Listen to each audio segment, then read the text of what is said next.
और समय के साथ भी नहीं भरती। 10 जनवरी 1966 को भारत और पाकिस्तान के इतिहास का एक महत्वपूर्ण दिन है, क्योंकि इसी दिन ताशकंद में भारत के तत्कालीन प्रधानमंत्री स्वर्गीय लाल बहादुर शास्त्री और पाकिस्तान के तत्कालीन राष्ट्रपति फील्ड मार्शल मोहम्मद अयूब खान ने 1965 के भारत और पाकिस्तान युद्ध के बाद हुए शांति समझौते पर हस्ताक्षर किए थे। ताशकंद समझौते को भारत की कूटनीतिक हार भी माना जाता है, क्योंकि अपने सैन्य शक्ति के बल पर मिली विजय को भारत ने कूटनीतिक मंच पर स्वयं ही पराजय के रूप में बदल दिया था। यहाँ तक कि उस समझौते पर हस्ताक्षर करने वाले तत्कालीन लाल बहादुर शास्त्री की धर्मपत्नी ललिता शास्त्री भी समझौते की शर्तों को सुनकर अपने पति से नाराज हो गई थी। इस समझौते के अगले दिन 11 जनवरी 1966 को लाल बहादुर शास्त्री की रहस्यमय परिस्थितियों में मृत्यु हो गई थी।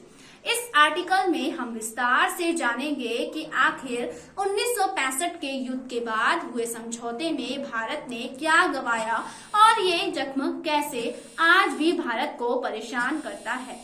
1965 युद्ध पाकिस्तान के दम का परिणाम।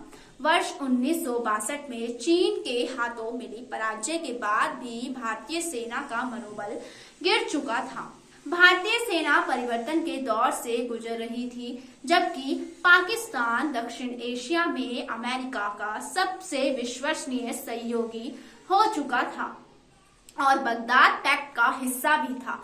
बगदाद पैक्ट के कारण पाकिस्तान को अत्याधुनिक अमेरिकी हथियार, लड़ाकू विमान, टैंक आदि सभी चीजें मिल चुकी थी और पाकिस्तान को उसी बल पर दरअसल वर्ष 1965 में कश्मीर में अस्थिरता बढ़ रही थी और पाकिस्तान ने इसका फायदा उठाने के उद्देश्य से भारत पर हमला भी किया।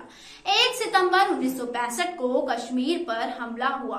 भारत इस हमले से अचंभित रह गया और शुरुआती 5 दिन की लड़ाई में पाकिस्तान की फौज पर भारत पर पड़ी, किंतु 6 सितंबर को भारत ने पंजाब में अंतर्राष्ट्रीय सीमा पार कर पाकिस्तान पर हमला भी किया और युद्ध का रुख बदल गया।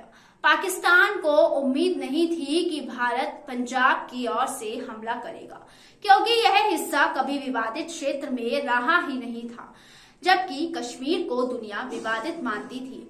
किंतु तत्कालीन भारतीय प्रधानमंत्री ने यह साहसिक निर्णय किया कि जिसके बाद से कुछ दिनों में ही भारतीय फौज लाहौर, सियालकोट तक पहुंच गई।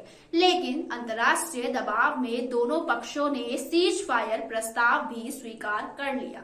1965 में हाजी पीर पास का वह युद्ध जो भारत जमीन पर जीत कर भी टेबल पर हार गया। आपको बता दें कि यह युद्ध जो था वो बहुत ही लंबा चलता रहा तो भारत एक तरफा विजयी होता। अगर यह युद्ध बहुत ही लंबा चलता तो भारत जो है वो एक तरफा विजयी होता। भारतीय पक्ष और विश्व के अधिकांश मिलिट्री विशेषज्ञ यह मानते हैं कि यह युद्ध कुछ दिन और चलता तो भारतीय निर्णायक रूप से पाकिस्तान पर विजय भी प्राप्त कर सकता था। भारत के पूर्व air chief marshal Arjan Singh ने वर्ष 2015 में अपने एक इंटरव्यू में यही बात कही कि राजनीतिक कारणों से पाकिस्तान 1965 के युद्ध में जीत का दावा करता है। मेरी राय में युद्ध का एक प्रकार के गतिरोध में समाप्त हुआ। हम ताकत की स्थिति में थे। यदि युद्ध कुछ और दिन चलता तो हम निर्णायक विजय प्राप्त होती।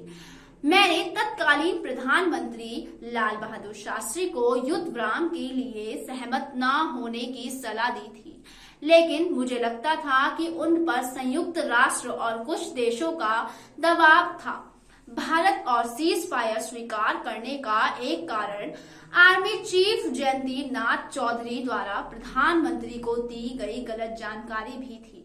जब लाल बहादुर शास्त्री ने आर्मी के चीफ से यह पूछा कि भारत अभी कितने दिन युद्ध और लड़ सकता है, तो उन्होंने बताया कि भारत के पास अभी अधिक गोला बारूद नहीं बचा है, जबकि वास्तविकता तो यह थी कि भारत ने अपने पूरे अनुयुद्ध सामग्री का केवल 14 में से 20% का ही प्रयोग किया था।